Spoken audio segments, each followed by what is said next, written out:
So right now, we're taking the better part of a year to read through the whole narrative of the Bible. And we're using this book to do this.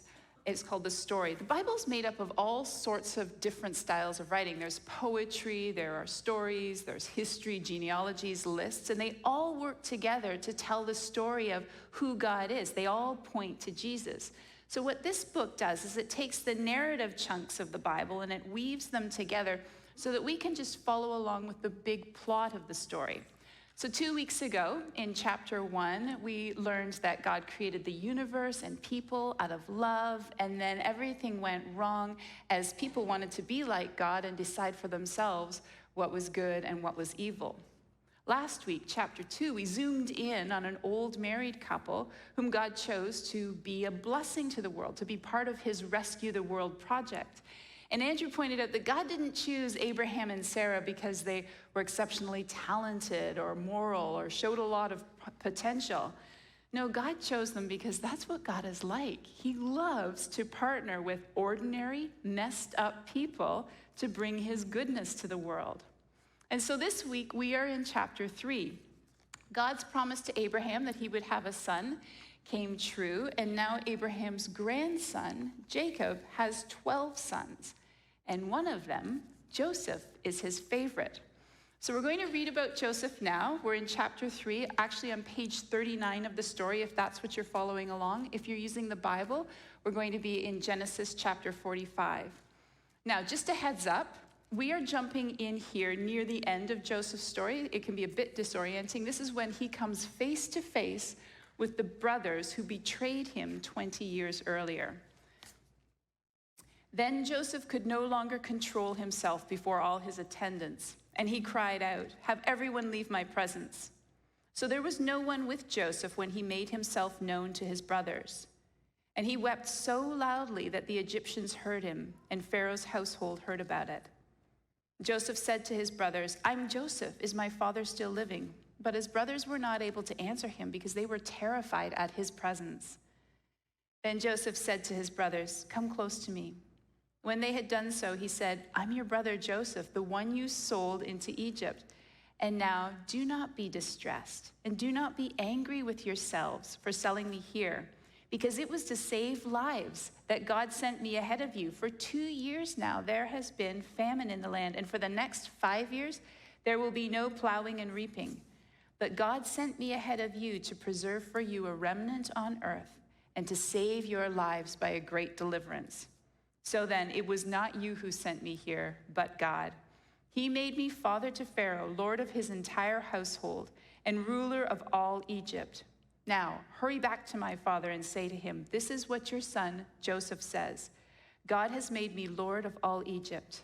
Come down to me, don't delay. You shall live in the region of Goshen and be near me, you, your children and grandchildren, your flocks and herds, and all that you have. I will provide for you there because 5 years of famine are still to come. Otherwise, you and your household and all who belong to you will become destitute. You can see for yourselves, and so can my brother Benjamin, that it is really I who am speaking to you.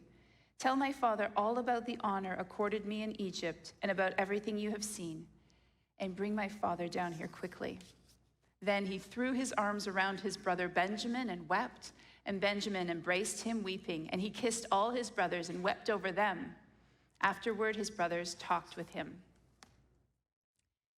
So one of Mel Gibson's cheesier movies, Signs, has anybody seen this movie? It's like, hey, this is great. It tells the story of Graham Hess, a widowed priest who was disillusioned by all of the hard things that had happened in his life. His son battled asthma. His daughter had this weird thing where she would leave water glasses around the house because she thought the water tasted funny and there was amoebas in it.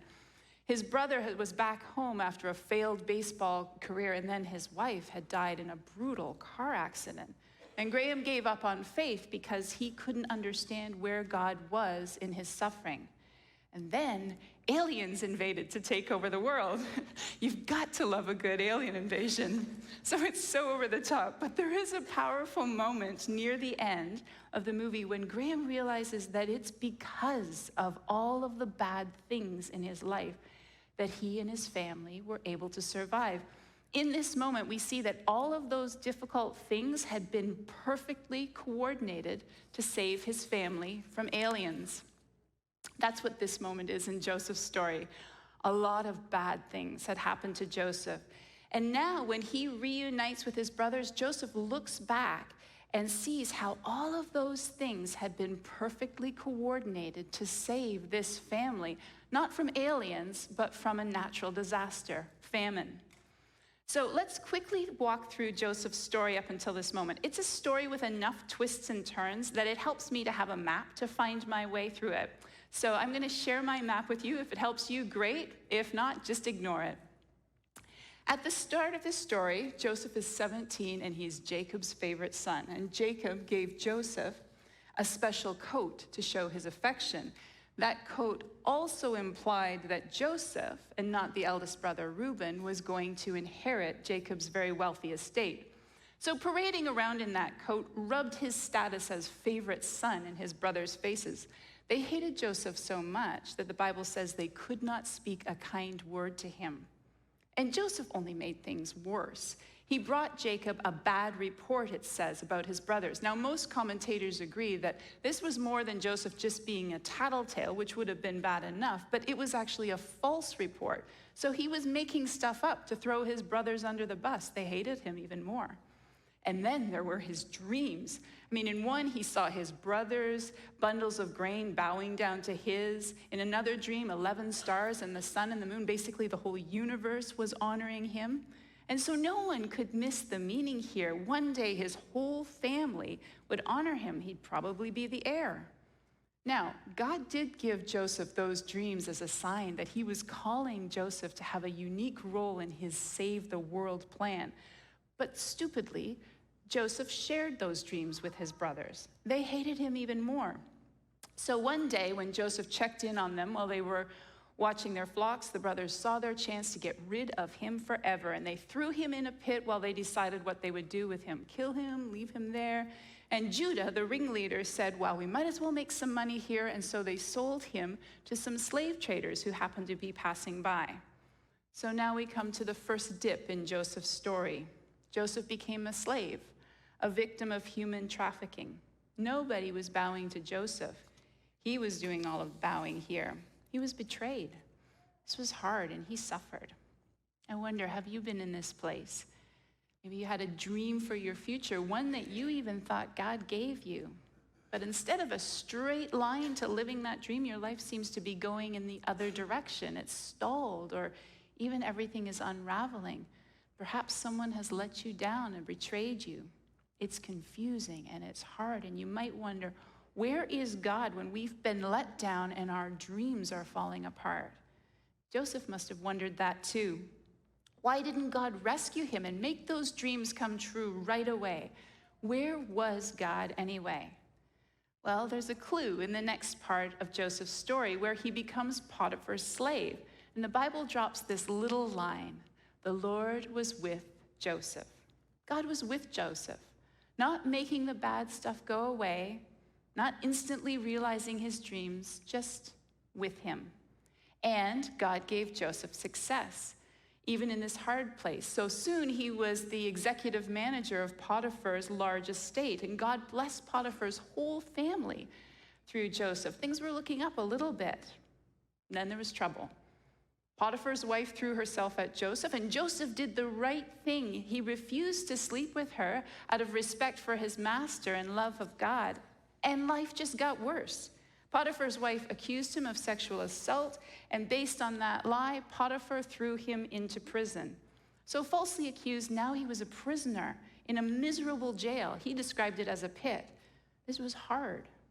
I wonder, have you been in this place? Life is hard and unfair. Maybe you lost a spouse too early, or every year your longing for a child goes unanswered while your friends' families just keep growing. Or now you're without a job because you refuse to compromise your integrity. And you might wonder, where is God when we're doing our best and life just gets harder? Joseph must have wondered that too. Why didn't God rescue him and reveal the truth to Potiphar? Where was God anyway? And the Bible drops that line again.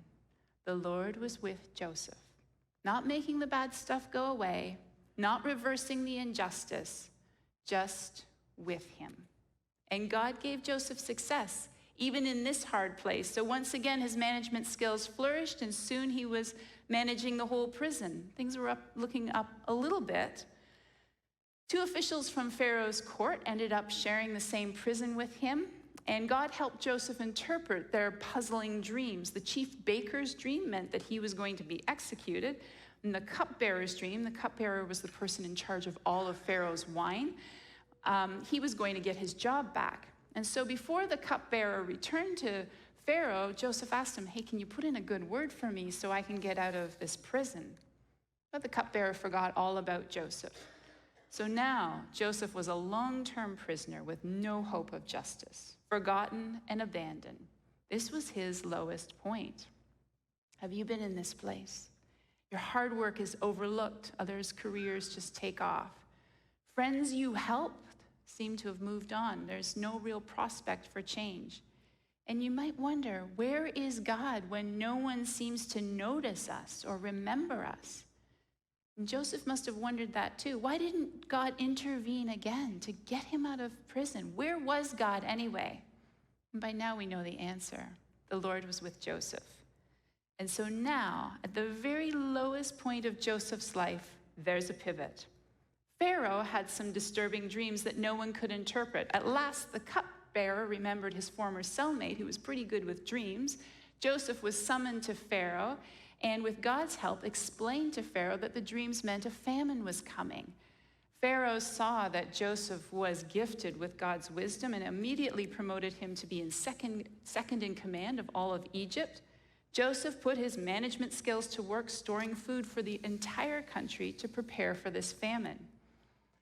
And when the famine hit hard, Joseph's brothers way back in Canaan came to Egypt to buy food.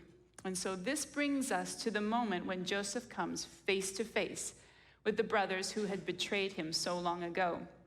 This was Joseph's chance to get back at them, to throw them into a pit, to make them slaves. At the very least, it was his chance to force them to bow down to him and say, I told you so. But instead, Joseph told his brothers to come close and said this, do not be distressed. Do not be angry with yourselves for selling me here, because it was to save lives that God sent me ahead of you. It was not you who sent me here, but God. Joseph forgave them and then claimed that his brothers didn't send him to Egypt. God did. What Joseph was claiming was that God had been at work using everything, the dreams, the betrayal, the false accusation, the abandonment, everything to save and bless people. And now this is so cool. There are actually 3 ways that God was saving people, 3 layers of salvation here. The first, most obvious one, God was saving thousands from starving to death. The second layer, God was saving the relationships of a family. And the third layer, God was redeeming the soul of a person. So God was saving lives, he was saving family, and he was saving a soul. Let's look at this. First, God was saving lives. Joseph told his brothers it was to save lives that God sent me ahead of you. How did God send Joseph ahead? Well, the late Tim Keller pointed out the many accidents that had to happen exactly as they did for Joseph to end up as the second most powerful person in Egypt. For example, when Jacob happened to send teenage Joseph to check on his brothers, the brothers had just decided to move to a more remote area of Dothan. Joseph only found out where they'd gone because he bumped into a stranger who had happened to overhear the brothers talking about going to Dothan. When the brothers grabbed Dothan, Reuben was there to prevent them from killing Joseph, but then some slave traders happened to go by at a time when Reuben wasn't there to prevent Joseph from being sold. Joseph was sold to Potiphar, who coincidentally was a powerful man with access to the same prison that Pharaoh used. In prison, Joseph happened to meet the 2 officials who needed help with their dreams. And then the cupbearer coincidentally forgot about Joseph so that he stayed right where he was until the exact moment that Pharaoh needed him to help him with a dream. If these accidents had not happened exactly as they did, everybody would have died. Through everything, God was with Joseph, moving him toward the palace where he could save lives. God was with him through the betrayal, the false accusation, the abandonment. Without the hard parts of Joseph's stories, thousands would have died, including Joseph and his family. So that's the first layer. God was saving lives. The second layer, God was saving a family. He was healing the broken relationships between Joseph and his brothers and their father. Right before the moment here when Joseph revealed himself to his brothers, he had been testing them. And that might be an interesting question for you to follow up with your small groups this week. What were these tests all about? But in the final test, Joseph was recreating the scene of his own betrayal to see what the brothers would do this time. So Joseph, none of the brothers recognized him yet, demanded that the youngest brother, now Jacob's favorite, stay in Egypt as a slave while they all went back to Jacob. And Judah stood up to protest. Remember Judah? He was the ringleader at Joseph's betrayal. He was the one who dreamed up the whole let's sell Joseph as a slave idea. And at that time, neither he nor his brothers cared at all about how their father Jacob would react to Joseph's disappearance. But now, Judah stands up and begs for Benjamin's freedom. He offers to be a substitute because he doesn't want to see his dad go through this kind of grief again. 20 years ago, Judah had been eager to sell his brother Joseph as a slave. Now, he is ready to become a slave to save a brother. 20 years ago, the brothers had no problem deceiving Jacob and watching him grieve Joseph's death. Now they want to protect him, protect their father from any more hurt. The dysfunctional relationships in Jacob's family were being healed. Do you remember how at the beginning of the story, the brothers hated Joseph so much that they could not speak a kind word to him? Well, here at the end, when Joseph tells his brothers to come close, we read that his brothers talked with him. Relationships were restored. So God was saving lives, God was saving a family, and finally, God was saving Joseph. Think back to Joseph at 17 years old. He was full of potential, and God gave him a vision of his future. And he was self-absorbed and deceitful, not someone who could be trusted with power. All signs were that Joseph was going to inherit Jacob's estate, and he was maneuvering to secure that. He brought false information about his brothers to his dad that would make them look bad and probably make him look a little more impressive. When God gave him dreams of his future, he shared these dreams with his brothers. At best, that was stupid. More likely, it was arrogant. Tim Keller goes further and says it was sociopathic because Joseph did not care at all about the emotional impact that he had on others. He was a narcissist in the making. And so we can put it this way. At 17 years old, Joseph served himself. And then he was sold as a slave. In Potiphar's house, he didn't use his influence and skills to serve himself, but to serve a master. In prison, he learned to use his influence and skills to serve prisoners, to serve outcasts. And then, as Pharaoh's second in command, he used his skills and influence to serve the poor, the hungry. You can see the progression. He started out serving himself, and through the hard parts of his life, he learned to serve a master, to serve outcasts, to serve the poor and vulnerable. And so now, faced with the brothers who had betrayed him, Joseph was the kind of person who could serve the undeserving. Through his suffering, Joseph had been transformed from a self-absorbed guy with his sights on the family inheritance into a grace-filled servant. He had become someone who could forgive his brothers and use his power to secure a whole new inheritance for them all. God had even saved Joseph. God had been with him all along, using every part of Joseph's life to save lives, save a family, and even save Joseph himself. That's what God is like, and that's what God promises to do with your life when you trust him. Now, one caution.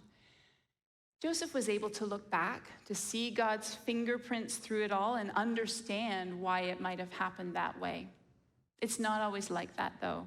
In this life, we may not get to see clearly the goodness God is bringing about through our suffering. I think of my high school friend who just lost her husband a few weeks ago. Over coffee last week, she was real and grieving. And she said, I don't understand why this happened. I am angry and I'm sad. But I trust God enough to know that he will do something good even with this. And she was quiet and she said, and I know I may never see that good either. God is with my friend in this hard place, just like he was with Joseph, and just like he will be with you.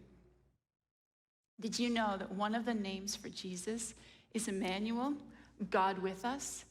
In Jesus, we see God with us. And Joseph's story points toward this.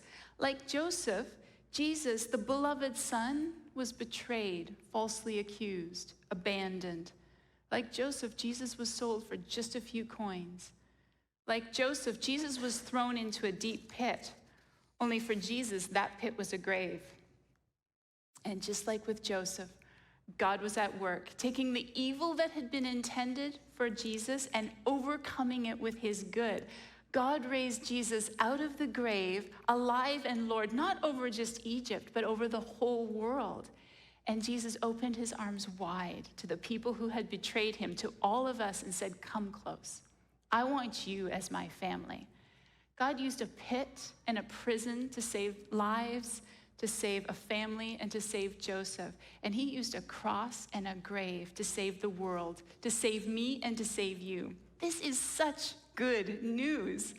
The God who brings the goodness out of our darkest hours is standing here with his arms wide open, inviting you to come close, to trust him.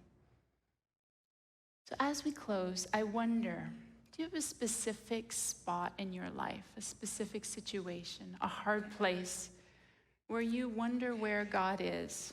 Maybe there's a dream that is dying or stalled. You've been let down, misunderstood, forgotten, abandoned.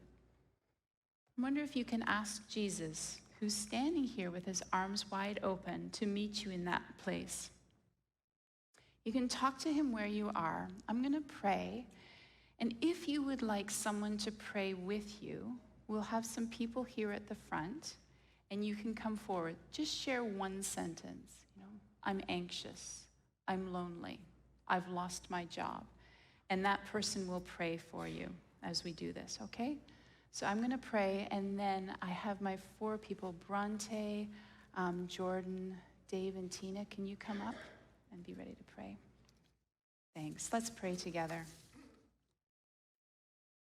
Father, there are hard things in life that just leave us hurt and confused. And Jesus, you understand this. On the cross, you prayed, my God, why have you forsaken me? And that prayer goes on to beg for deliverance. And then it points to the hope that you are Lord of all. You are enthroned as the Holy One. And one day, all of us will rejoice in gladness as we bow to you. So as we come now, would you help us trust you with our grief? Would you help us to meet you in this place? Would you enable us to know who you are, to know your love with us, to know your presence? Jesus, would you infuse us with your hope and with your love? Thank you for your grace and your forgiveness. In Jesus' name, amen.